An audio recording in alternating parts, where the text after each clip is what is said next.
Hola, estamos conversando con Hernán Bonilla. Él es autor de Cómo llegamos a este estado. Y la pregunta, Hernán, es ¿cómo fue creciendo el estado en Uruguay? Bueno, si uno analiza la historia del Uruguay, la puede dividir básicamente en tres etapas, que tiene que ver con cómo se va desarrollando la economía, la política, las ideas, cómo van cambiando las formas de analizar los hechos. Uno puede ver una primera etapa de 1830, que es cuando se jura la primera constitución y cuando nace el Estado, podemos decir, hasta 1875, que sería la etapa liberal de la historia de Uruguay.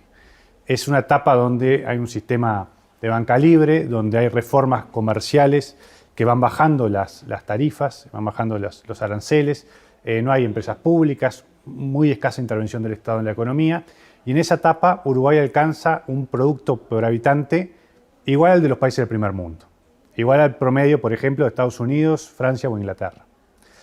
A partir de ahí, 1875, es que empieza la involución en la historia de Uruguay.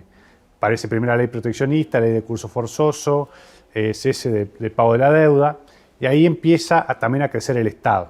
El Estado, a través de empleos públicos, aparecen las empresas públicas, aparece el proteccionismo, y a partir de entonces entra en una etapa en que cada vez nos vamos alejando más de esa posición privilegiada que Uruguay había tenido a fines del siglo XIX.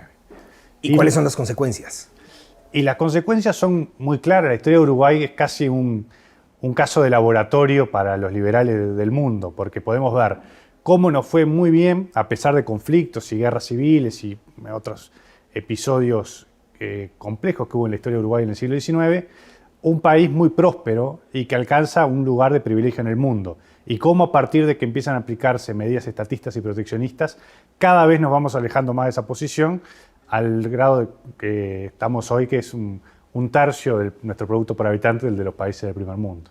¿Qué lecciones podría compartir Uruguay con el resto de América Latina, si no con el mundo, a partir de esta experiencia? Yo creo que es muy claro cómo buenas leyes, presidentes con claras ideas liberales. En el Uruguay tuvimos como Juan Francisco Giró, Bernardo Prudencio Berro, con sólidas y claras políticas liberales llevaron al país a la prosperidad. Y vemos también cómo a partir de fines del siglo XIX, con gobiernos militares que terminaron con la libertad política y la libertad económica, empezamos una involución que dura prácticamente hasta nuestros días.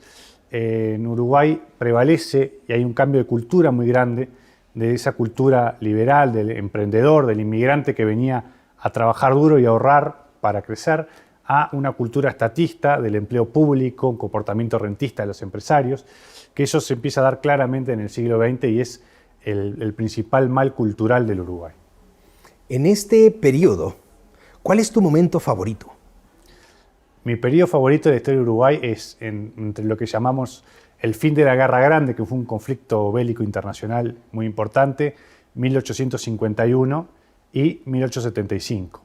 Ahí tenemos en esos pocos años concentrada la mejor etapa liberal de la historia de Uruguay. Los presidentes liberales, las cámaras parlamentarias liberales, las leyes liberales, una constitución liberal y el consecuente éxito económico. Ahí están la mejor etapa de la historia de Uruguay y los mejores personajes, también los mejores presidentes, los mejores intelectuales. ¿Cuál era el rol de los intelectuales? Era muy importante. En esa etapa, tanto en la Universidad de la República, que era el principal centro académico, prácticamente el único de Uruguay en aquella etapa, la prensa cumplió un rol muy importante y también se publicaban los tratados de los autores ingleses o franceses liberales del momento.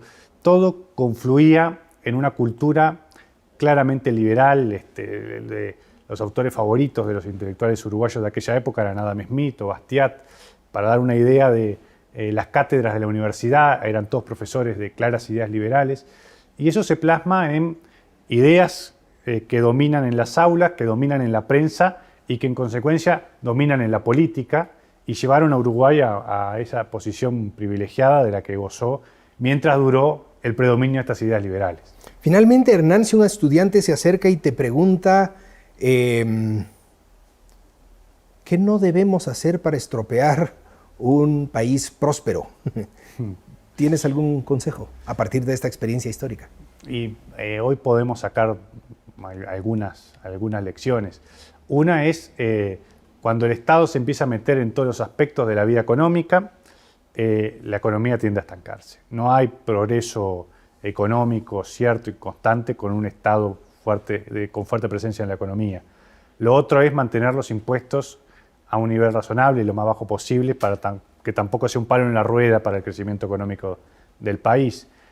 Otra conclusión para mí clara es un país abierto al mundo. No hay que cerrarse, no hay que adoptar medidas proteccionistas. Cuanto más abierto, mejor. Los índices de libertad económica son muy claros a este respecto. Y otro tema muy importante, y en Uruguay en la actualidad y en varios países de América Latina, mantener una moneda sana, mantener la inflación bajo control, porque eso también es veneno puro en la economía. Gracias, Hernán, por compartir estas ideas con nosotros y a ustedes también. Muchas gracias.